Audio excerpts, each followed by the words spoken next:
Oke, selamat datang kembali teman-teman. Jadi sekarang itu jam 16.38, tanggal 7 April tahun 2025. Ya, jadi setelah kemarin aku ngelihat betapa chaosnya antrian RUPS-nya BRI, kemudian antrian eh, RUPS-nya Mandiri dan BBTN aja itu rame banget gitulah kemarin, padahal sebelumnya nih BBTN tuh biasanya sepi. Itu rame banget. Jadi eh, aku berpikir gimana lanjutannya untuk channel aku kan. Akhirnya aku putusin untuk gimana kalau aku sekarang nge-review eh, harga saham. Jadi begini, ini disclaimer ya. Jadi bukan eh, acuan untuk beli atau enggak. Beli atau jual itu terserah kalian. Eh, jadi aku tuh pernah diajarin gini, eh, harga itu cuma ilusi gitu loh. Jadi waktu itu aku diajarinnya gini, eh, barang yang mau kita beli, kita maunya harganya turun. Sementara barang yang mau kita jual, kita mau harganya naik. Jadi itu berlaku di semua kehidupan gitu loh, di semua lini transaksi itu berlaku. Dan kali ini emiten yang mau aku bahas itu dari BBCA. Ini aku pakai AI untuk mempermudah analitik. Jadi dia ini lumayan lengkap sih teman-teman, walaupun ini aku pakai yang gratis ya. Jadi kalau kalian lihat metriknya, ini revenue dari BBCA ini dari tahun ke tahun terus meningkat, kemudian net income-nya juga sama, dari tahun ke tahun terus meningkat, return on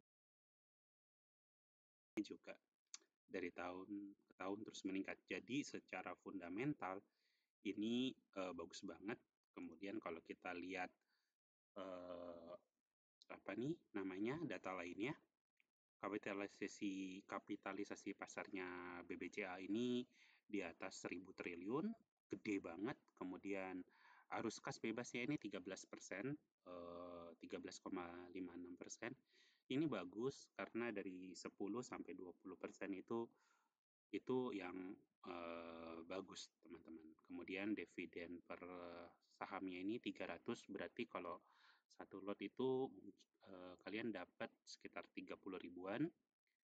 Kita lihat laba bersihnya year on year ini naik 12%, total asetnya juga naik 2%, dan total hutangnya ini mengalami penurunan sekitar 40%. Jadi secara fundamental ini bagus banget perusahaannya. Oke, sekarang kita lihat harganya gimana sih. Nah, kita mulai dari monthly ya. Jadi kalau dari monthly, ya seperti yang kalian lihat ini aku bagi 3 section. Ini menurut aku areal murah. Kemudian yang ini equilibrium atau area terjadinya perang antara buyer dan seller yang di sini. Kemudian di sini adalah area yang menurut aku mahal harganya. Oke, jadi aku bagi 3 section begini, dan kalau kita lihat secara monthly sih dia masih tergolong murah ya, walaupun ada di equilibrium, tapi ya penutupan kemarin itu masih tergolong murah. Kalau kita per detail, kita masuk ke dalam weekly. Nah, kalian bisa lihat ya, ini weekly begitu dia naik ke atas, kita bisa lihat bahwa di bawah 8.400 ini mereka terus ngepush ke atas, dan di sini bisa dilihat pertarungan antara buyer dan seller. Kalau ada yang kayak gini sih cenderung aku hindari sih untuk trading, karena ini penentuannya. Kemudian dia naik ke atas, dan di sini tentu orang yang udah beli di sini ataupun di sini tentu pengen ngambil duitnya dong. Jadi mereka akan melakukan profit taking sehingga akhirnya mengalami penurunan, dan begitu penurunan orang masih mau beli, dan kita bisa lihat di atas ini mereka akhirnya melakukan profit taking lagi dan ya terus mengalami penurunan.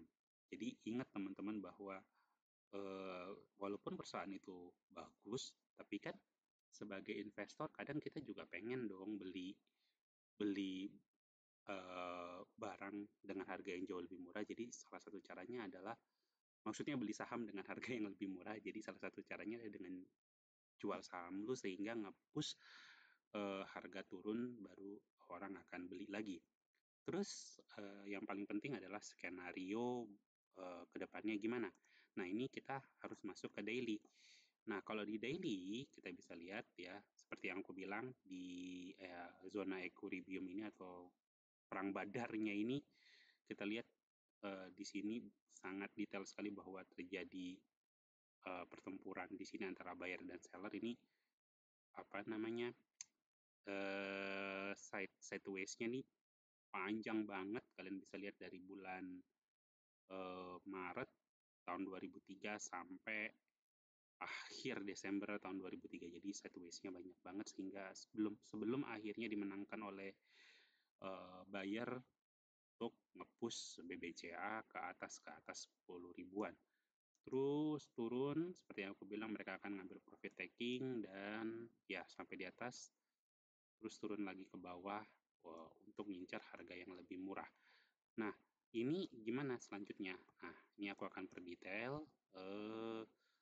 Berikutnya gimana? Nah, kalau menurut aku ya, sekali lagi disclaimer di awal, aku tidak ngasih tahu kalian harganya untuk beli atau enggak. Jadi ini cuma sekedar review harga aja kayak misalnya bilang oh ini mahal, oh ini murah. Tapi keputusannya balik ke kalian untuk beli atau enggak.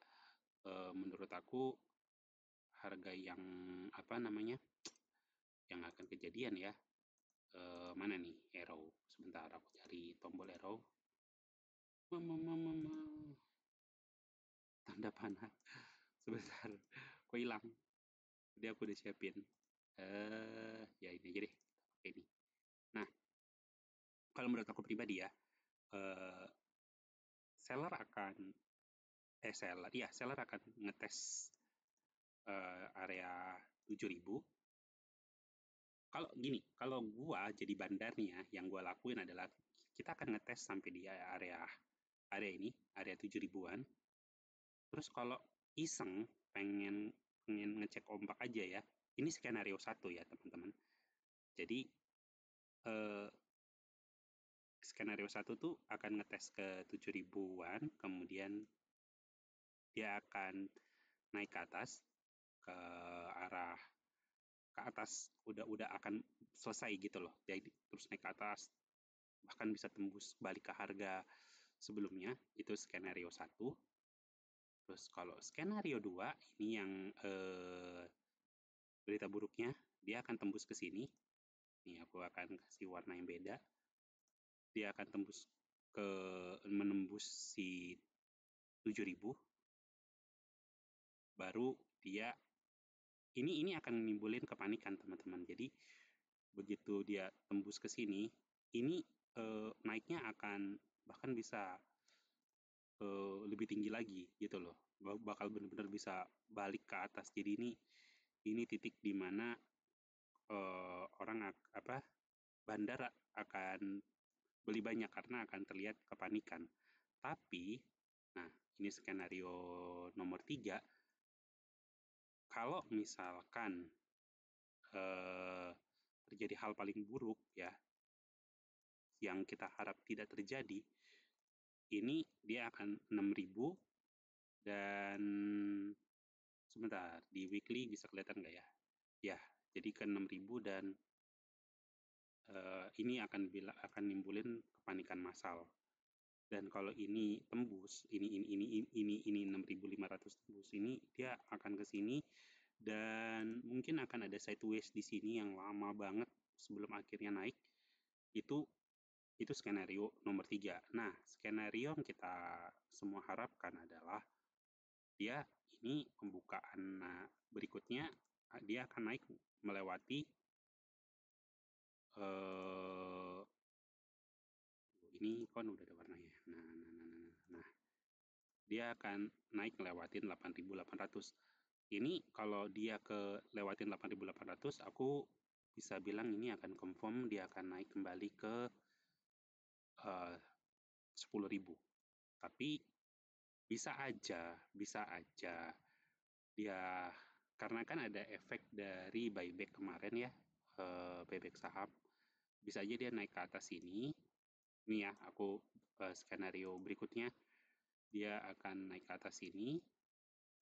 Sebentar, ini aku rubah lagi warnanya. Nah, dia akan naik ke atas sini untuk ngejebak para buyer. Kemudian dia akan pantulin ke bawah sini. Tapi yang kita harapin adalah yang ini, yang kuning ini. Jadi dia menembus ke 8.800, dia akan terus naik. Tapi most likely kalau aku pribadi akan ke skenario yang pertama. Jadi kalau menurut aku ya, nih, biar aku clean up dulu. Menurut aku, kejadian yang akan paling mungkin terjadi, dia akan turun ke bawah ke level 7.000, kemudian baru reversal ke atas. Kalaupun ada orang yang iseng, dia akan nge-push ke bawah ke tembus ini, baru kemudian mereka akan naik ke atas. Tujuannya adalah supaya mereka bisa dapat cuan yang lebih banyak gitu. Karena begitu mereka naik ke atas ini kan pasti mereka ada jual sedikit-sedikit nih di sini nih, sehingga mereka akan dapat keuntungan yang jauh lebih banyak lagi sebelum akhirnya akan nembus balik lagi ke 10 ribuan. Karena balik lagi teman-teman, bahwa kita bisa lihat BBCA itu dia punya fundamental tuh bagus teman-teman. Kan kalian bisa lihat sendiri, konsisten grow-nya cukup lumayan, cukup bagus malah. Bahkan elite profitable market dikasih ininya apa rankingnya. Jadi gitu aja dari kita. Kalau kalian mau ada request untuk harga saham apa yang mau kita bahas, ya boleh. Tapi ingat, ini bukan untuk saran beli atau jual. Keputusannya ada di tangan kalian, dan saran aku untuk research lebih banyak lagi apa yang kalian jual dan kalian beli. Jadi itu sekian dari aku. Terima kasih sudah menonton. Ya, aku pakai OBS. Oke, thank you. Bye-bye.